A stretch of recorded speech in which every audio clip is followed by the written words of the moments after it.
Hello everyone, thanks for tuning into today's second video. We're going to have a look at the weather for the next 10 to 14 days for today's second video. Day 10 will take us to the 13th of March, and we'll be able to extend out beyond that with the GFS and ECM ensembles. Maybe we'll try a couple of weeks, have a look at the CFS V2 at the end of the video for the next 4 weeks. Gets us to the end of March. I should get over that for you in a moment.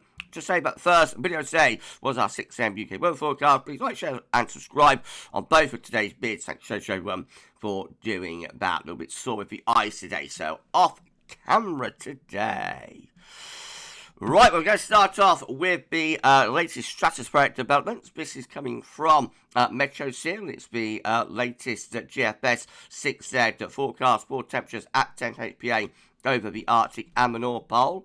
So blue colours, cold temperatures, stratospheric polar vortex at its roots there, displaced already into the North Atlantic and northern parts of Europe.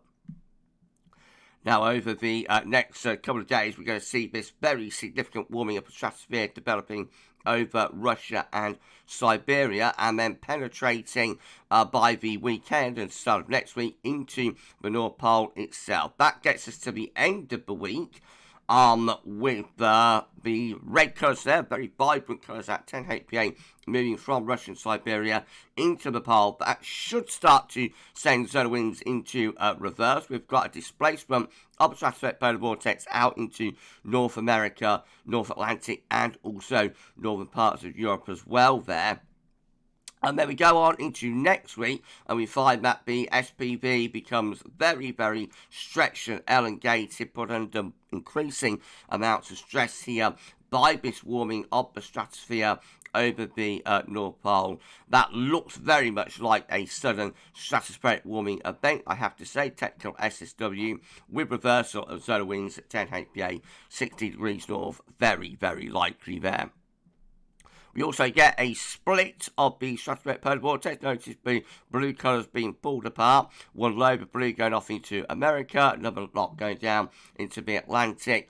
So this warming event looks like it's going to do pretty much everything that you would want a sudden stratospheric warming to do. You want to get a tropospheric response. And we get another renewed warming here in the extended.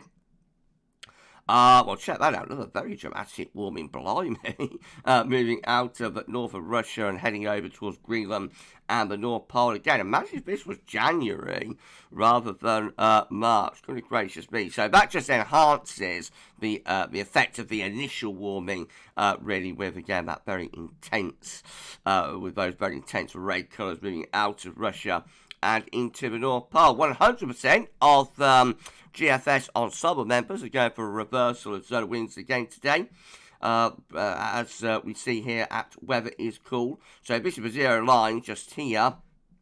Green lines are GFS ensembles. So, I mean, the solar wind is going to start dropping in about 36 hours time, something like that. And as I say, all ensemble members, 100% of GFS members, going for a reversal of solar winds at 10 HPA 60 degrees north, technical SSW through the second week of March. We have some very, very low members indeed.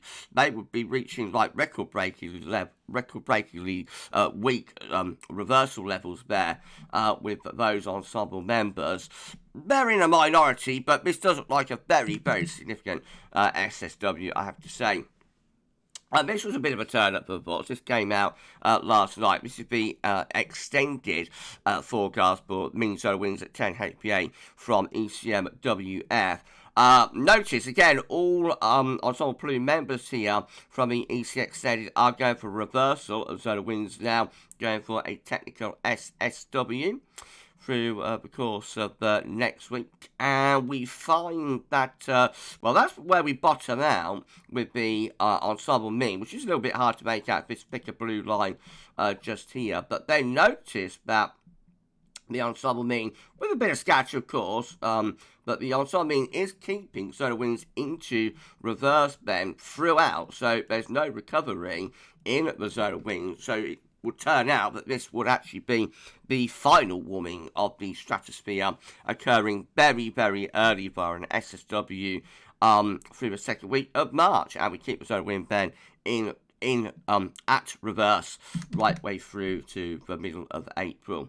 So, as I said in yesterday's video, very, very significant climatological atmospheric weather event going to be taking place. Whether we get much of a tropospheric response from this is another matter. We're going to have to wait, a couple of weeks to see what kind of response we get to these developments. But in terms of the stratosphere, what the stratosphere is doing, this is one of the most significant weather events or atmospheric events or climatological events that you can get. And so we're going to be keeping a very, very close eye on this, and we will be monitoring this sudden stratospheric warming, right the way through from its beginning to its conclusion here at GavsWeatherVids. I always find SSWs fascinating, I have to say. So it's going to be really, really interesting to monitor it and then see what, if any, tropospheric response. And we shall keep you updated at GavsWeatherVids. Of course we will. Right, okay, latest wind from that from EarthNorthSchool.net shows that we've got high pressure in control again today, sitting across the south. Milder, cloudier west-southwest winds up in the north. This high pressure is going to remain in control for the next few days, but weekend will start to turn a bit more unsettled. Central temperature is currently sitting at 4.4. That's 1.2 degrees above the 61 to 99 average. It's provisional to yesterday, to the 2nd of March.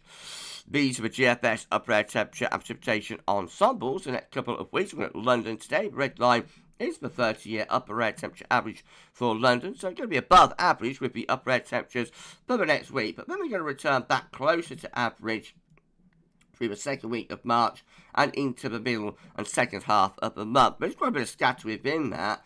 And the thick blue line here is the GFS control run. That's dipping away into, not quite into a freeze, but certainly becoming very cold there in the extended range. So I think there's a bit of a cooling trend in evidence through the second week of March up to the middle of the month. Whether that is a tropospheric response to the strap warm, probably not. It would be a bit early for that, so probably just random, and would have done that anyway without the SSW going on. But anyway, a bit of a cooling trend through the second week of the month. Precipitation-wise, lots of dry weather to come over the next week. We're actually turning more unsettled to the second week of March. The second half of the month looks quite wet, but of course, that's a long way off extended range and therefore unreliable. Temperature anomalies, next 5 days are coming out above average, especially so up in the north. Before the 10 to 14 day temperature anomaly is much closer to average though, and the 12 to 16 day again nearer north, telling us that there is a bit of a cooling trend within the GFS there once we get the next week out of the way. Precipitation anomalies, the next 7 days are drier than normal. If you look at the 8 to 14 day precipitation anomaly, drier for the north and the west, nearer north, further east. Doesn't look especially wet, I have to say, there into the middle part of the month.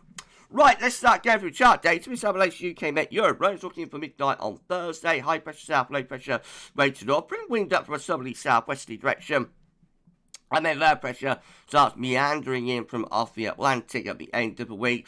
Becomes a cut-off low down to the south around Spain, Portugal, Biscay. Will bring a lot of wet weather through there, southern France, down to Spain, Portugal.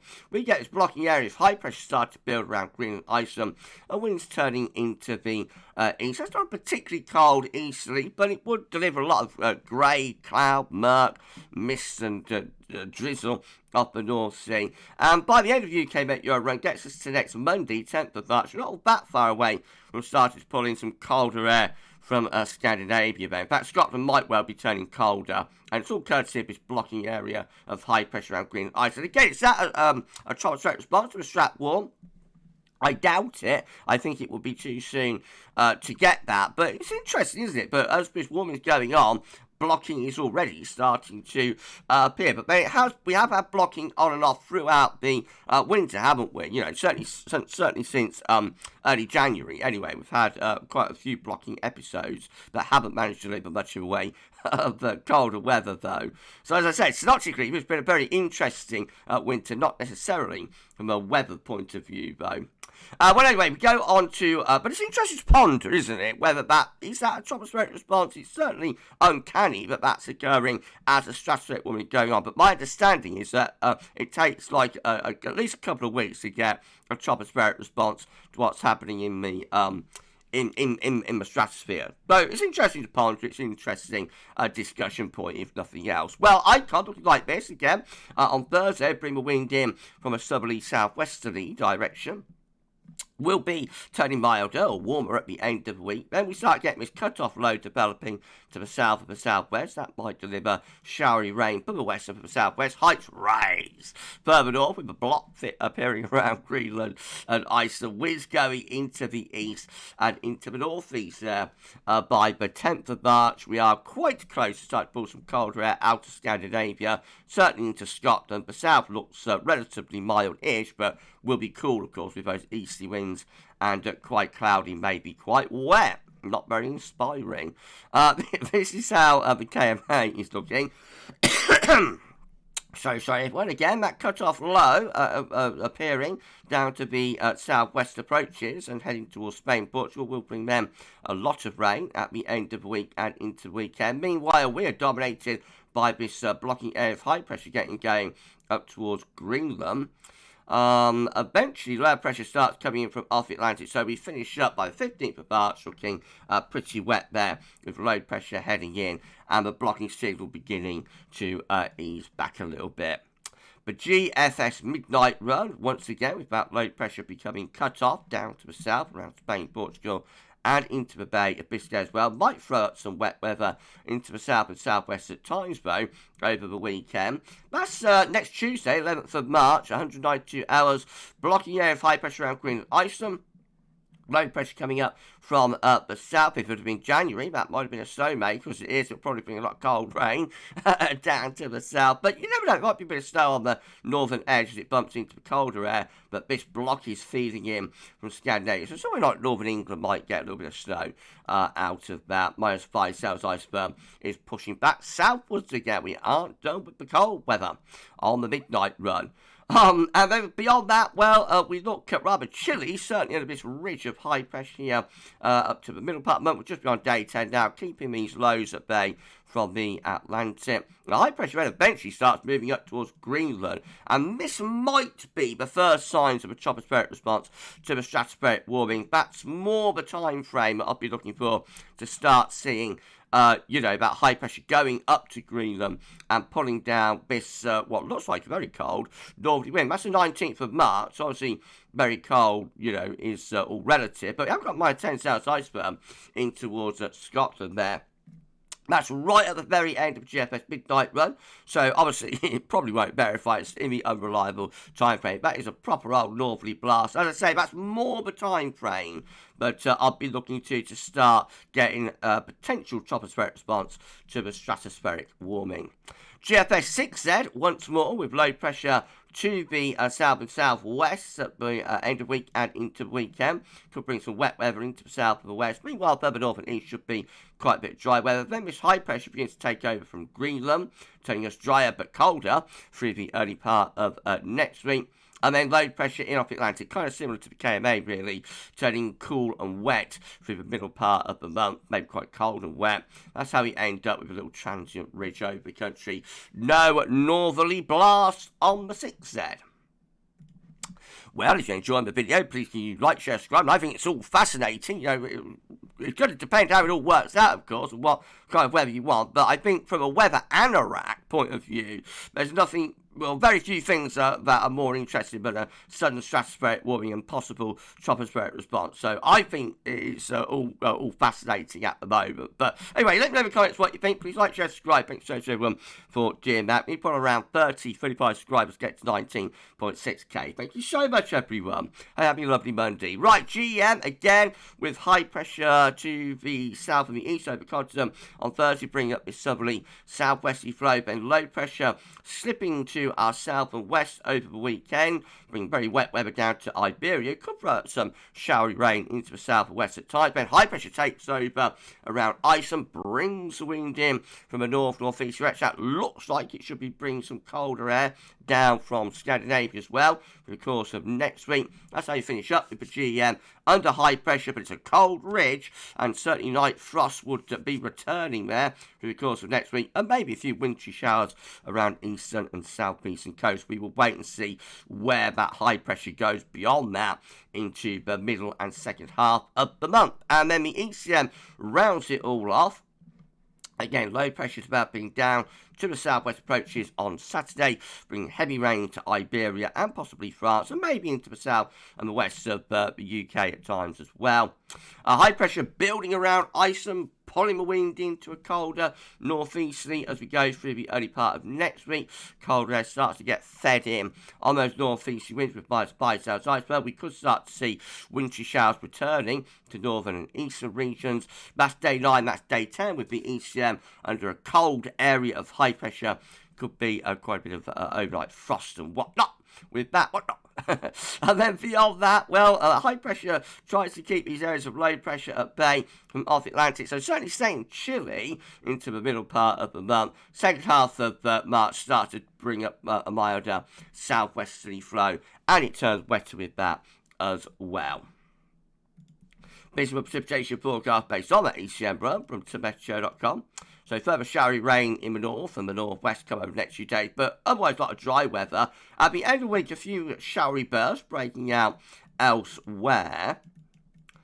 And then most of the wet weather is going to be down in the south, actually, by the time you get through to the open part of next week. Got this band of rain pushing northwards then. A little bit of sleet and snow mixed in with that on the northern edge, you'll notice. And then into a drier trend through next week as it turns drier and cold with that area of high pressure building down from Iceland. These are the options on the table within the ECM ensembles today for day 10. For the Icelandic Met-Up, it gets us to the 13th of March. 27 members of the ECM ensembles with high pressure blocking around Iceland. Winds coming in from a colder east-northeasterly direction, that mostly dry but colder, and then 24 with low pressure in off the Atlantic underneath this blocking area of high pressure. But still quite chilly, quite cold, but is also a little bit more unsettled as well. And then in 2 weeks' time, these are the options that we've got. It gets us to the 18th of March, 26 members of the ECM ensembles with a mid-Atlantic ridge going up towards Greenland. Low pressure over UK and Ireland, winds coming in potentially from a colder north or northeasterly direction. And then 25, so virtually 50-50 split with high pressure to the east and also up to the north and low pressure down to the southwest approach. You've got to bring up some slightly milder air, also milder air from the south and from the southwest then. CFS V2 finally beats a 500 millibar high time to break it down into week periods. The first week period takes from the 3rd to the 9th of March. Next week with high pressure over and to the east, potentially low pressure is up here. So a nice taste of spring through the first week of March. Week 2 is the 10th to the 16th of March. High pressure then between Scotland and Iceland and Scandinavia. Winds coming in potentially from a colder easterly direction. There's that cut-off low down towards Spain and Portugal. Week 3 will be the 17th, 23rd of March. High pressure seen to the south, low pressure to the north. That's bring the wind up from more of a southwesterly direction then. And then finally, week 4 is going to be the 24th to the 30th of March. Again, high pressure to the south, low pressure to the north. Winds coming in west-southwest. No tropospheric response to a stratospheric warming there in the second half of March. But as I keep saying, I don't think the CFS will be, seeing the strat warm at the moment. I don't think the CFS model looks at the stratospheric level. So until the stratospheric warming actually happen, CFS won't see it and therefore won't look for any impacts from it. I don't think. That's my understanding how that works. So we shall carry on looking to see what happens. Because we might not get as big as this strat warming is going to be, though. Worth remembering, we might not get a tropospheric response. I think we will, but we might not. Not every SSW has a tropospheric response. If there is a tropospheric response, it could be that it happens over Canada or, Asia, North America. So, we might not get, blocking on our side of the Arctic out of the SSW in any case. But let's wait and see. Let's get the SSW done first, and then we'll see what, if any, tropospheric response we get.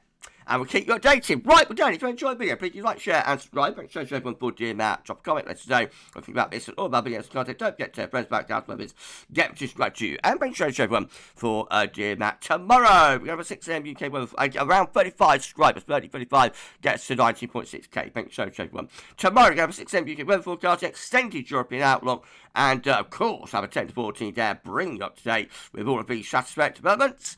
So I shall see you for tomorrow's videos. For today's video, so that's all for now, and thanks for watching.